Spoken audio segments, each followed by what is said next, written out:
저는 지난 주말에 뉴욕의 스테이튼 아일랜드에 있는 한 교회에서 집회를 마치고 그리고 며칠 쉬다가 왔습니다.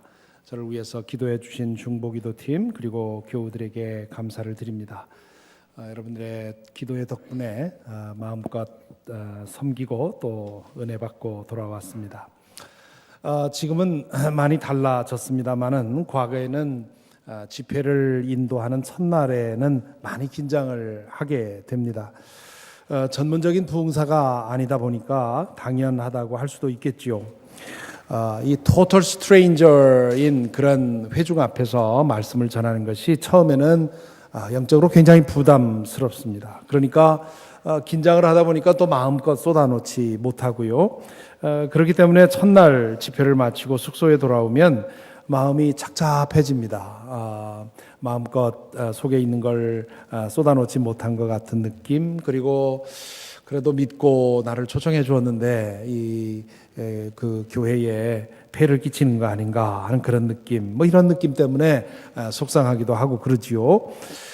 그런 느낌을 풀지 못하고 그냥 잠자리에 들면 잠이 오질 않습니다. 그래서 언제부턴가 아이들이 조금 자란 후에는 아내를 모시고 다닙니다. 집회를 끝내고 숙소에 돌아와서 두런두런 이렇게 대화를 나누다 보면 긴장이 많이 풀리기 때문이지요. 요즘에는 과거처럼 그렇게 긴장하지는 않습니다. 집회에서 은혜를 끼치는 것이 내가 하는 일이 아니라고 하는 것을 이제는 경험하고 믿고 있기 때문이지요. 제가 긴장하고 목소리를 높이고 기를 쓴다고 해서 은혜가 쏟아지는 것이 아닙니다. 성령께서 하시는 일입니다. 저는 그저 성령께 의지하고 담담하게 그리고 겸손히 최선을 다하면 되는 거지요. 그래서 요즘에는 첫날에도 크게 긴장하지 않고 집회가 끝나도 숙면을 취합니다. 요즘 이 잠자는 문제로 오늘 말씀을 시작한 이유는 렉셔너리를 따라서 읽은 오늘의 말씀 이 시편 4편에서 다윗이 이 잠자리 문제를 두 번씩이나 말하고 있기 때문에 그렇습니다. 4절에 보면 이렇게 말하지요. 너희는 분노하여도 죄짓지 말아라. 잠자리에 누워 마음 깊이 반성하면서 눈물을 흘려라. 여기서 너희는 3절에 나오는 주님께 헌신한 사람들을 말합니다. 다윗도 그 중에 하나이지요. 그러므로 이것은 다른 사람에게 대해서 하는 말처럼 들리지만 사실 자기 자신에게 타이르는 말입니다. 다윗은 지금 분노한 상태에 있지요. 주님께 헌신한 사람들도 분노합니다. 믿음이 깊어진다는 말은 우리의 감정이 메마른다는 뜻이 아니라 오히려 더 예민해지지요. 그렇기 때문에 분노하게 됩니다. 다만 과거와 믿음이 얕을 때와는 분노하는 대상이 다르지요. 과거에는 자존심 때문에 분노했다면 이제는 불의 때문에 분노합니다. 나의 개인적인 이익 때문에 분노하는 것이 아니라 사회적인 그런 정의 때문에 분노하게 되지요. 4월 16일 지난 목요일은 세월호 침몰 1주기가 되지 않았습니까? 그 사건 이후에 조국에서 벌어지고 있는 일들을 보면 분노하지 않을 수가 없고요. 또한 요즘 한국의 정치권에서 혹은 경제권에서 일어나고 있는 뉴스들을 읽어보면 그 사회가 속속들이 썩은 그런 모습을 보면서 분노하게 됩니다. 또한 우리가 지금 기도하고 있는 전구 선교사님, 니카라구아의 상황이 얼마나 사회적인 부조리가 강한지 말이죠. 이 저스티스 시스템이 전혀 작동을 안 하다 보니까 무고하게 양심적인 사람이 고통을 당해야 하는 그런 일들, 그리고 그런 고통 속에서 그 무엇도 작동이 안 되는 그런 망가진 사회 시스템이 얼마나 사람을 분노하게 하는지 알 수가 없습니다. 아마 다윗이 여기서 분노하게 된 것은 개인적인 문제였던 것 같습니다. 2절에서 언급한 높은 자들과 관계에 있는 듯합니다. 개인의 자존심 때문에 지금 분노하는 것이 아니라 권력을 가진 사람들이, 뭔가 힘을 가진 사람들이 부당하게 다윗에게 손해를 끼치거나 혹은 모함을 했거나 혹은 폭행을 행하고 있는 것이지요. 그래서 지금 1절에 보면 막다른 골목에 몰린 것 같은 그런 상황 속에서 다윗이 이 이야기를 하고 있습니다. 이런 상황에서 분노를 잘못 다루게 되면 그러면 죄를 짓게 됩니다. 악으로 악을 갚게 되려는 그런 유혹에 빠지지요. 그래서 다윗은 자기 자신에게 다 이르는 겁니다. 이런 상황에서 내가 분노하지 않을 수는 없지만 그러나 이 분노를 잘못 다루면 내가 죄를 범하게 되니 죄를 짓지 않도록 분노를 조심하자, 이렇게 스스로에게 타이르고 있는 것이지요. 마틴 루터가 그런 말을 했다고 하지요. 새가 내 머리 위로 지나가는 건 막을 수 없지만 내 머리에 둥지를 트는 것은 막을 수 있다. 다윗은 지금 자기 자신에게 그렇게 타이르고 있는 겁니다. 지금 내가 이런 일을 당해서 분노하는 것 당연하지만 그러나 이 분노를 내가 잘못 다뤄서 죄를 짓지 않도록 해야 되겠다, 그렇게 생각을 하고 있는 것이지요. 분노는 잠 못 들게 하는 가장 강한 원인 중에 하나입니다. 여러분도 그동안 살아오면서 많이 경험을 했겠지요. 여기 분노하여도라는 말을 영어 성경에서는 주로 disturbed, 그렇게 표현을 해놨습니다. 우리말로 하자면 심란하게 우리 마음이 복잡하게 움직이는 것이지요. 잠을 이루는데 가장 방해되는 것은 마음이 심란한 것입니다. 분노는 우리의 마음을 가장 심하게 흔들어 놓는 것이지요. 그러니 잠을 이룰 수가 없지요. 여러분, 성경에 나오는 다윗의 생애를 생각해 보면 그가 분노로 인해서 잠을 이루지 못할 상황을 얼마나 자주 겪었는지 충분히 상상을 할 수 있습니다. 그가 사울에게 쫓겨 얼마나 많이 쫓겨다녔습니까? 아무 이유도 없이 사울의 시기심 하나 때문에 생명의 목숨의 위협을 느껴가면서 도망 다녀야 하지 않았습니까? 또 왕이 되고 나서는 자기의 아들 압살롬이 반역을 꾀해서 아들에게 쫓겨서 도망다니는 그런 상황을 경험하게 되었습니다. 그러니 이런 상황에서 얼마나 분노가 속에서 들끓었겠습니까? 그런 경험을 통해서 다윗은 이 분노를 다스리는 방법을 스스로 터득했을 것입니다. 분노를 품고 밤새도록 그것으로 인해서 뒤척이기보다는 원수 갚는 것을 하나님께 맡기고, 그리고 나는 지금 이 사건에 내가 잘못한 것은 없는가 스스로를 반성하면서 잘못한 게 있다면 그것에 대해서 회개하면서 눈물을 흘리는 이런 비결을 발견한 것이고, 그렇게 함으로써 분노가 자기 자신을 흔드는 상황 속에서도 깊게 잠을 잘 수 있었다, 그렇게 얘기를 하는 것이지요. 다윗은 8절에서도 또 잠자리에 대해서 얘기를 합니다. 내가 편히 눕거나 잠드는 것도 주님께서 나를 평안히 쉬게 하여 주시기 때문입니다. 여기 주님께서 나를 평안히 쉬게 하여 주시기 때문입니다 라는 구절은 주님께서 나를 안전하게 해 주시기 때문입니다 라고 번역해야 옳습니다. 다윗은 진정한 안전지대가 어디인지를 알았습니다. 그는 사울왕을 피해서 깊은 동굴에도 숨어봤고요, 또 장군이 되어서 수많은 병사들의 호위를 받으면서 지내보기도 했고요, 난공불락의 그 성을 쌓고 그 안에 피신하기도 했었고요, 화려한 궁전을 짓고 그 안에 머물러 있기도 했습니다. 그런 여러 가지 안전지대를 경험한 후에 다윗이 오늘 이 시편에서 고백하는 것입니다. 진정한 안전지대는 하나님의 그늘 아래 있는 것이더라. 제 아무리 많은 것으로 나를 둘러싸도 내 마음이 안전이 안 되니까, 내 마음에 평안이 없다 보니까 쉴 수가 없겠더라, 그런 얘기를 하는 것이지요. 여러분 중에는 혹시 이 다윗의 이 고백이 헛말처럼 들리는 분이 계실지 모르겠습니다. 하나님이 온 우주를 창조하시고 다스리신다는 사실을 인정은 하지만 지금 내가 처해 있는 상황에서 하나님은 너무도 멀어 보이고 너무도 무심해 보인다고 느낄지 모르겠습니다. 부활하신 주님께서 우리 가운데 역사하고 있다고 믿기는 하는데 하루하루 내가 사는 것은 마치 나 혼자 이길 수 없는 싸움을 싸우고 있는 것처럼 느껴질 수도 있을 것입니다.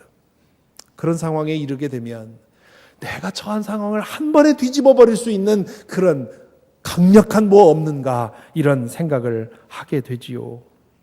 그런 조급한 마음을 따르다 보면 결국 헛된 일에 빠지게 되고 거짓 신을 섬기게 됩니다. 그런 것들이 금세 문제를 해결해 줄 것 같지만 그러나 실은 우리의 삶을 회복할 수 없을 정도로 망가뜨리게 됩니다. 그 사실을 너무 늦게서야 깨닫고 돌이킬 수 없는 상황에 빠지는 경우도 많이 있습니다. 그와 같은 풍상을 겪고 나서야 비로소 다윗이 고백을 하는 겁니다. 진정한 안전지대는 하나님이시라는 것을. 진정한 쉼은 마음과 영혼의 쉼에서 시작이 되고 마음과 영혼의 쉼은 오직 전능자 하나님의 그늘 아래 피할 때에만 가능하다는 것을.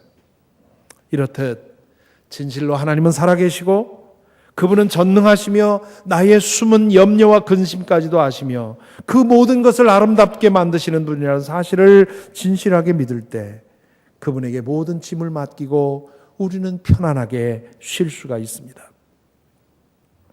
우리말 번역으로만 보면 잠자리에 대해서 여기 2번밖에 언급을 안 한 것으로 되어 있습니다. 하지만 가장 신뢰할 수 있는 영어 번역본 중에 하나인 NRSV에는 잠자리에 대한 언급이 한 번 더 나옵니다. 이 NRSV에서 번역한 1절을 보면 이렇게 번역이 되어 있습니다. Answer me when I call, O God of my right.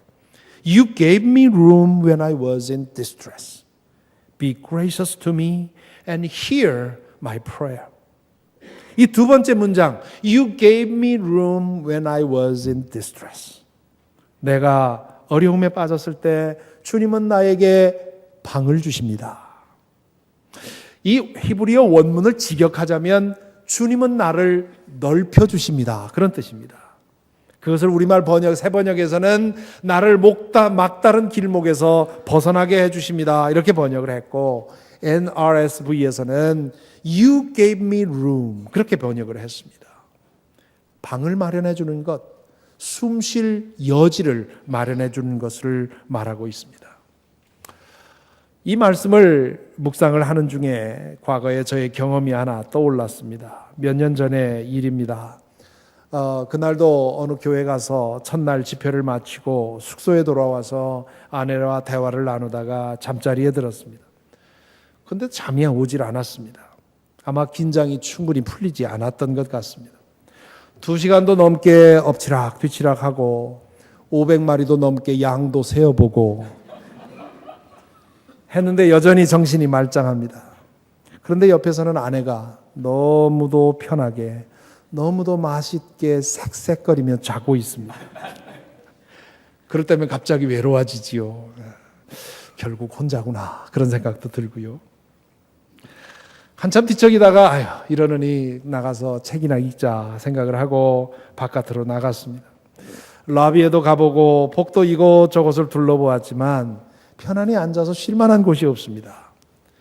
빙글빙글 돌다가 하는 수 없이 방으로 다시 돌아왔습니다. 그때 작은 방이라도 옆에 딸려 있었더라면 좋았겠다 그런 생각이 들었습니다. 그 방에 가서 음악을 듣거나 책을 읽거나 기도를 하다 보면 피곤을 느낄 때가 올 것이고 그때 잠시 눈 감고 있으면 짧지만 단잠을 잘 것이고 그리고 얼마 후에 저도 모르는 사이에 제가 원래 자야 할 침상에 와서 편안히 잠자고 있을 것이기 때문입니다. 그때는 그런 것이 없었기 때문에 어쩔 수 없이 침대에서 뒤척이다가 새벽을 맞았습니다. 토요 새벽에 또 한 번의 집회를 인도해야 되는데 눈은 침침하고 머리는 뜨겁고 몸에서는 식은땀이 납니다. 그게 하루로 끝났으니 그렇지 그게 매일같이 반복된다면 그 하루하루의 일상이 얼마나 힘겹겠습니까? 우리가 살아가는 현실은 때로 이렇게 감당할 수 없이 우리를 압박하고 짓누르고 찢어놓습니다. 얼마 전에 한국에 사는 지인께서 제게 책을 보내오셨는데 그 책의 제목이 현시창이라는 것이었습니다. 한국 사회에서 청년들이 겪고 있는 절망적인 현실에 대해서 쓴 책인데요. 현시창이라는 말은 젊은이들이 쓰는 이 줄임말인데 그 원래 말은 현실은 시궁창이라는 말의 준말입니다. 여러분 이게 얼마나 안타까운 일입니까? 매일 대면해야 하는 현실이 시궁창처럼 느껴진다면 얼마나 절망적인 말입니까? 20대 젊은이들이 지금 한국의 실업률이 50%나 된다고 합니다. 젊은이들이 요즘 젊은이들을 3포 세대라고 하더니 요즘엔 5포 세대라고 그러는데요. 결혼도 포기해야 되고 집도 포기해야 되고 포기해야 될 것이 5개가 된다고 할 만큼 젊은이들이 현실이 지금 보통이 아닙니다. 요즘 한국에서 벌어지고 있는 상황들을 봐도 참으로 걱정되는, 그게 한국만이겠습니까? 우리가 살고 있는 미국도 마찬가지지요. 여러분은 어떻습니까? 혹시 여러분 중에 매일매일 살아가는 현실을 시궁창처럼 느끼는 분이 계십니까? 혹은 전쟁터와 같이, 혹은 황량한 사막과 같이 느껴지는 분이 계실지도 모르겠습니다. 어느 교우께서 당신의 과거의 얘기, 과거 잘하던 얘기를 하면서 내가 한때 아침에 눈 뜨는 것이 너무도 두려웠습니다. 오늘은 또 무슨 일이 터질까? 오늘은 또 어떤 일이 생겨서 나를 흔들까? 아침에 눈 뜨는 것이 무서웠다고 그렇게 말씀하신 것을 들었습니다. 그런 상황이, 그런 현실이 있더라는 말씀입니다. 이것처럼 심하진 않더라도 좁다란 호텔방에 갇혀서 밤새도록 침대에서 뒤척거리면서 날밤을 새야 하는 것처럼 그러한 나날들이 하루도 빠지지 않고 계속되는 그런 삶처럼 그렇게 살고 있는 분들도 계실 것입니다. 이런 현실에서 제정신을 차리고 살아가기 위해서는 피할 방이 있어야 합니다. 어딘가에 숨통이 뚫려야 합니다. 다윗은 때로는 전쟁터 같고 때로는 시궁창 같으며 때로는 날밤 새우는 것 같은 현실을 경험해 오면서 자신을 살게 할 숨통과 쉬게 할 곁방을 찾았습니다. 때로는 술에서 찾아보기도 했을 것이고 때로는 여자에게서 찾아보기도 했을 것입니다. 하지만 그가 결국 얻은 해답은 전능하신 분의 그늘에 피하는 것이었습니다. 시편 91편에 보면 이렇게 말합니다. 가장 높으신 분의 보호를 받으면서 사는 너는 전능하신 분의 그늘 아래 머무를 것이다. 전능하신 하나님은 당신을 믿고 의지하는 사람에게 자신의 마음과 영혼을 짓누르는 현실을 피하여 잠시 숨을 돌릴 곁방을 마련해 주십니다. 그 방에서 잠시 쉬고 머물러 숨을 돌리고 나면 때론 시궁창 같고 때론 전쟁터 같고 때로는 잠 못 드는 현실 같은 그런 우리의 현실로 돌아올 힘을 얻습니다. 그리고 그 힘으로 우리의 현실을 변화시킬 수 있는 능력을 얻습니다. 하나님께서 우리에게 원하시는 것은 그분이 마련해 두신 곁방에 마냥 눌러앉아 사는 것이 아닙니다. 그 방에서 힘을 얻고 원래 머물던 방으로 돌아와서 때로는 지치게 만들고 때로는 사지의 모든 힘을 앗아가는 현실을 대면하는 것입니다. 그 방은 하나님께서 우리에게 주신 방이지만 그러나 또한 우리가 잘 가꾸어야 할 방입니다. 방치해 두면 먼지가 쌓이고 곰팡이가 피어서 잠시도 머무를 수가 없습니다. 우리의 침실이 중요한 만큼 우리의 이 곁방도 잘 가꾸어야 합니다. 그 곁방을 가꾸기 위해서 다윗은 두 가지를 얘기를 하고 있습니다. 6절에 보면 올바른 제사를 드리고 주님을 의지하여라.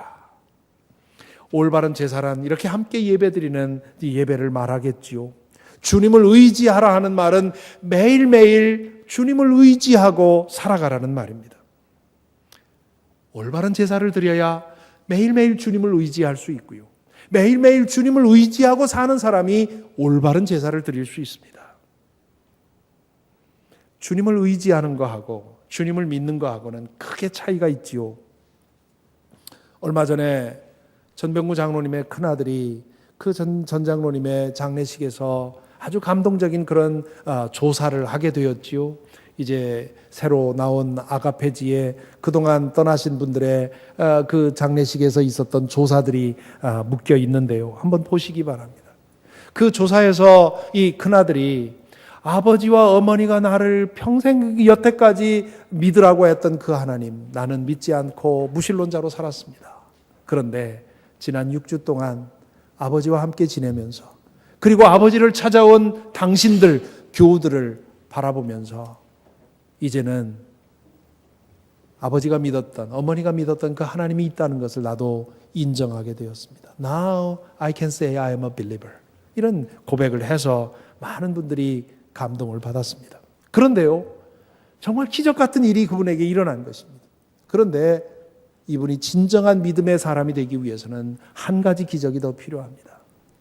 하나님이 살아계시다고 하는 것, 신이 존재한다고 하는 것을 인정하는 것만으로는 온전한 신앙이 되지 못합니다. 그분이 매일매일 내 삶 속에서 다스리고 계시다는 사실을 인정하고 그분을 의지하고 매일매일 주님과 함께 동행하는 것, 여기까지 가야만 그게 진정한 신앙이지요. 그렇기 때문에 그분에게 이 두 번째의 기적이 일어날 수 있도록 기도하는 것이 필요한 것이지요. 다윗은 하나님을 믿을 뿐만 아니라 매일 의지하고 살았습니다. 왜 의지하고 살았습니까? 다윗이 3절에서 이렇게 말합니다.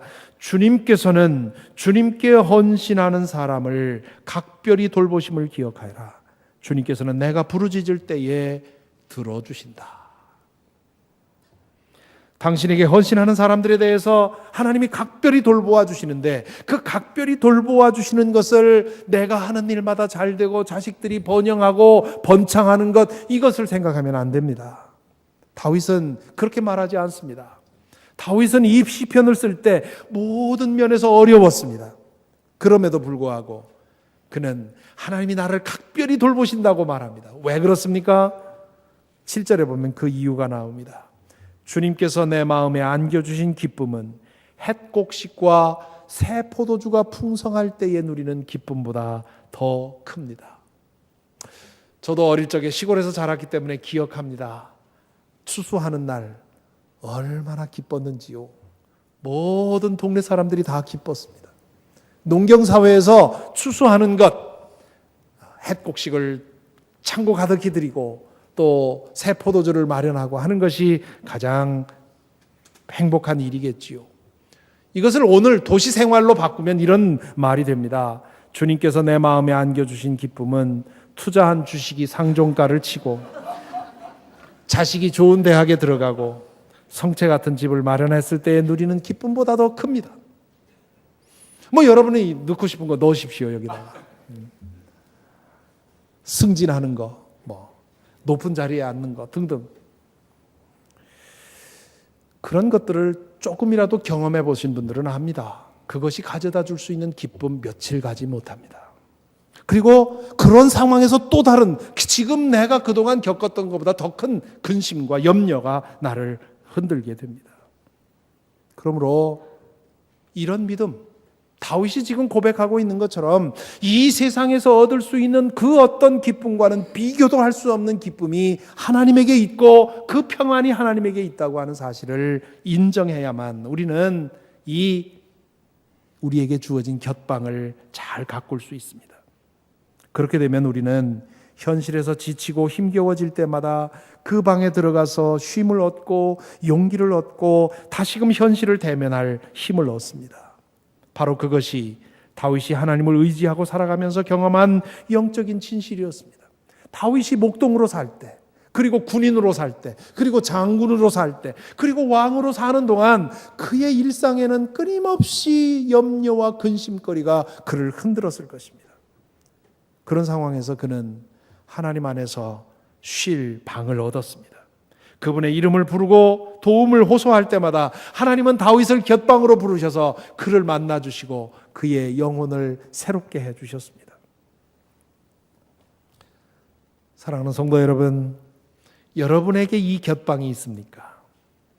때로는 시궁창 같고 또 때로는 전쟁터 같으며 때로는 잠 못 이루는 밤과 같은 그런 삶의 현장에서 물러나서 하나님의 임재 앞에서 자신을 돌아보고 마음과 영혼의 쉼을 얻게 해주는 그 곁방, 깊은 잠에 골아떨어진 옆 사람의 이불을 만져주고는 잠시 피하여 마음을 가라앉히고 쉬게 해주는 곁방, 다른 사람의 보는 눈을 피하여 목 놓아 울 수 있게 해주는 곁방, 혹은 숨 막힐 듯이 목을 조여대는 현실로부터 잠시 떠나 마음껏 심호흡을 하고 돌아갈 수 있는 그런 곁방, 그 곁방이 여러분에게 있습니까? 지금 이 예배의 자리에 나와 있다는 사실은 여러분 모두에게 그 곁방이 있다는 뜻입니다. 문제는 그 방이 지금 어떻게 되어 있고, 그리고 여러분이 그 곁방을 얼마나 자주 드나들고 있느냐 하는 데 있습니다. 여러분의 곁방의 상태가 지금 어떻습니까? 혹시나 먼지 냄새와 곰팡이 냄새로 인해서 잠시도 앉아 있을 수 없을 정도로 방치된 것은 아닙니까? 혹시나 쓰지 않는 물건을 다 거기다 쟁여두어서 발 디딜 틈도 없는 것 아닙니까? 그래서 그 방에 드나드는 횟수가 점점 줄어드는 것 아닙니까? 그렇다면 곁방이 없는 거나 마찬가지지요. 곁방이 그렇게 방치되어 있으면 때로 잠 못 이루는 밤을 만났을 때 밤새도록 침대에서 뒤척거리며 속을 태울 수밖에 없습니다. 곁방이 잠겨져 있으면 여러분의 영혼은 서서히 질식되어 갈 것입니다. 때로 시궁창 같고, 때로 전쟁터 같으며, 때로 사막과 같은 현실을 대면할 능력도, 그것을 변모시킬 능력은 더더욱 없을 것이고요. 오히려 가면 갈수록 그 현실에 짓눌리고 찢기게 될 것입니다. 반대로 만일 여러분의 곁방이 잘 가꾸어져 있다면 어떻겠습니까? 그 방이 늘 깨끗하게 정돈되어 있고, 한켠에는 향기를 내뿜는 양초가 준비되어 있고, 차를 끓여 마실 만한 그런 물과 전기 포트가 있고, 그리고 몇 권의 좋은 책과 음반이 준비되어 있다면 어떻겠습니까? 그러면 잠 못 이루는 밤에, 숨을 쉴 수 없을 정도로 힘겨울 때, 혹은 목 놓아 울고 싶을 때뿐만 아니라 평소에도 그 방을 자주 드나들게 될 것입니다. 그 방에 잠시 쉴 때마다 흐려졌던 시야가 밝아지고, 흐트러졌던 마음이 추스려지고, 그리고 흐려졌던 믿음이 명료해지고, 찾아들었던 소망이 새로워질 것입니다. 하늘이 무너진 것 같아서 그 방을 찾았는데 잠시 쉬고 나니 무너진 것은 하늘이 아니라 내 마음이라는 것을 깨닫게 됩니다. 만일 여러분의 곁방이 이런 상태에 있고 이렇게 곁방을 자주 사용한다면 여러분의 삶이 얼마나 달라질 것이가 한번 생각해 보시기 바랍니다. 곁방을 이렇게 유지하기 위해서 올바른 제사를 드리고 주님을 의지하라고 다윗은 얘기하고 있습니다. 일주일에 한 번 예배 드리는 것으로 되지 않습니다. 정기적으로 속회로 모이고 성경 공부로 모이는 것만으로도 충분치 않습니다. 하나님의 존재를 인정하는 것만으로도 안 됩니다. 매일 주님과 함께 동행하는 그런 시간을 만들어야 하고요. 하루 일과 중에도 자주 멈추어서 주님이 다스리고 있는 세상이라는 것을 이 스스로 일깨우고요. 그리고 그 주님을 의지해서 살아가야 합니다. 저는 사무실에서 일과를 보다가 잠시 머리를 식혀야 할 때면 텅 빈 예배실에 와서 자주 머물러 앉습니다. 조용히 눈을 감고 머물러 있다 보면 저를 둘러싼 세상이 뒤집어지는 것을 경험을 합니다. 제가 주인이었던 세상이 뒤집어져서 하나님이 주인이 되십니다. 제가 아니면 안 되는 것처럼 보이던 세상이 뒤집어져서 내가 아니어도 되는 세상으로 바뀝니다.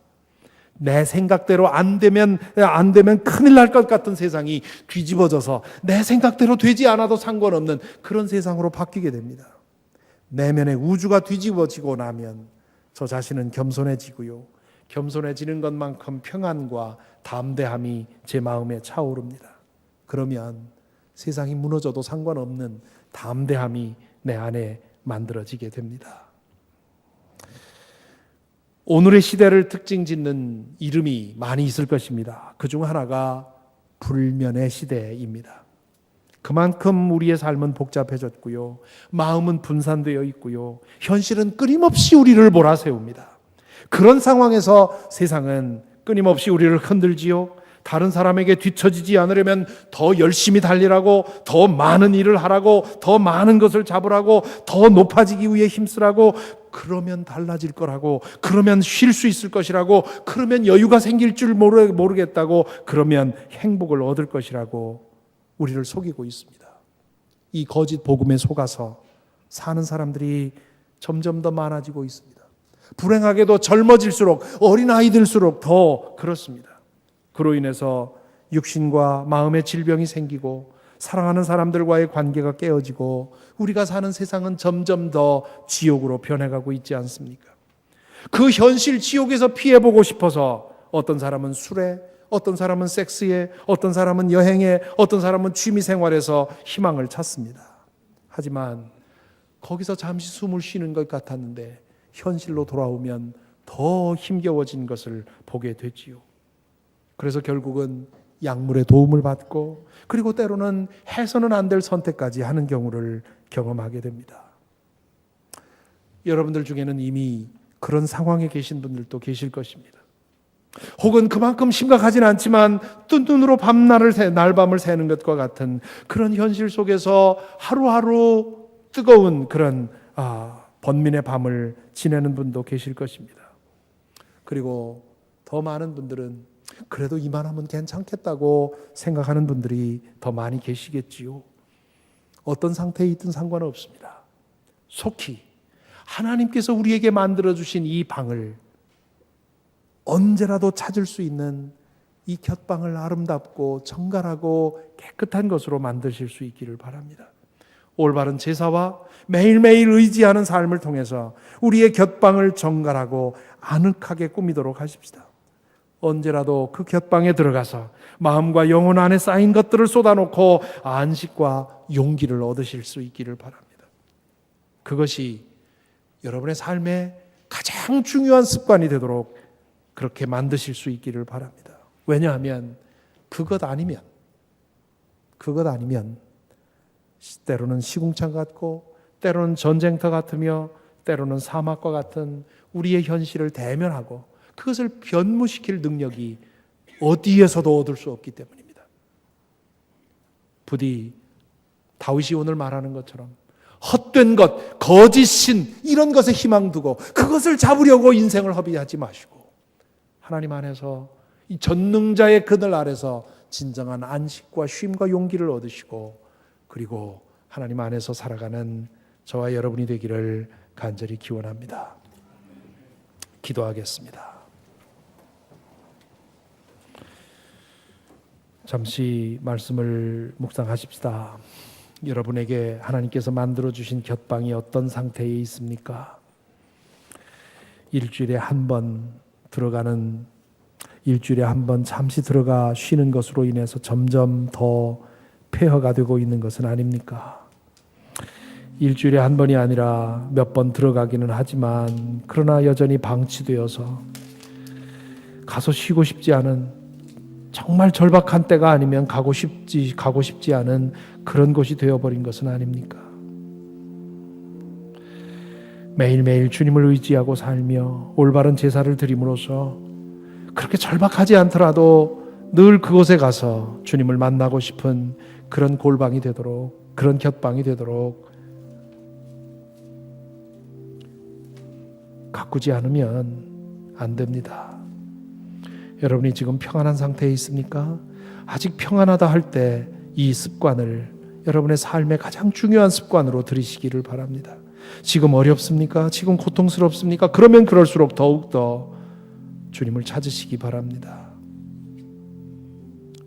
그 무엇으로도 그 무엇과도 비교할 수 없는 기쁨과 평안이 여러분 마음에 차오르게 될 것입니다. 묵상 가운데 마음의 다짐을 하시고 그 다짐을 실천하시기 바랍니다.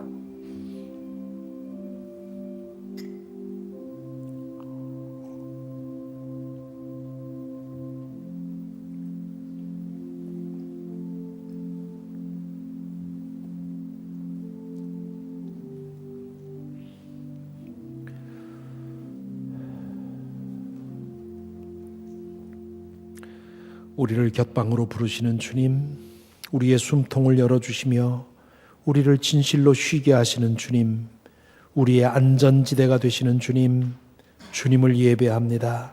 주님을 의지합니다.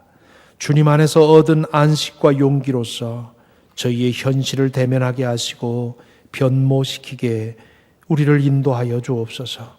곁방에서 주님을 만나는 일을 사모하게 하여 주시고 매일 자주 주님을 만나 사귀며 주의 능력으로 세상을 이기도록 인도하여 주옵소서. 예수 그리스도 이름으로 기도하옵나이다. 아멘.